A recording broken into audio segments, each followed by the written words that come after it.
Being on a voyage forces you to unplug. It is emotionally challenging for some people to disconnect in that way. All you really need in that moment on a canoe is to know your job right there, right then. We are all just there to get this canoe from the beginning to the end as safely and quickly as we can. And absolutely everything else falls away. My name is Lehua Kamalu. I'm a captain and navigator of traditional Hawaiian voyaging canoes, and I work at the Polynesian Voyaging Society.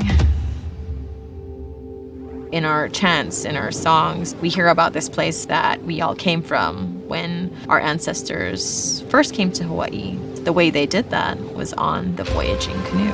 This was the thing that connected these very distant islands. But over the years, the need for that deep ocean travel sort of faded away. And also the customs and the traditions changed as more people came into the Pacific. And in Polynesia and in Hawaii, there were no navigators left. They had all died off, as did much of the population with the influx of colonization. This is a common tale in many places, but all of that information and knowledge and skill is lost over time.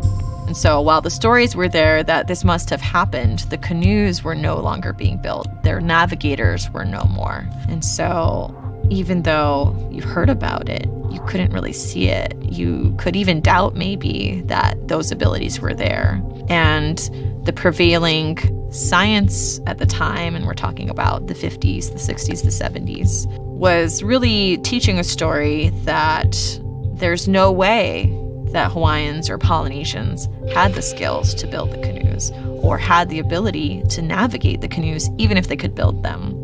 And that the only way they could have populated these distant islands was by chance adrift on prevailing winds and currents.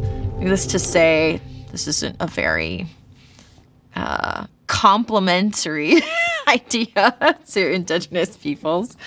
But a team came together to say, these are what the stories say. This is what the histories are like. And we're going to put together a plan, and we are going to rebuild this canoe and figure out how to navigate it in the traditional way, like the ancestors did. We were very blessed for teachers, and one in particular named Maupiailug, to come to Hawaii and teach them how to navigate this brand new canoe that was just pulled out of the past and take it to Tahiti on its maiden voyage. This actually represents the first generation of these modern voyagers that launched this canoe in 1976, and that really restarted what is navigation today in Polynesia and in Hawaii. I was part of the third generation and the first woman to solo navigate the historic Hokulea, the first Hawaiian canoe navigated traditionally in over 300 years. There is no GPS, no fancy carbon fiber rig. We use only observations from nature. You are relying on and looking towards patterns.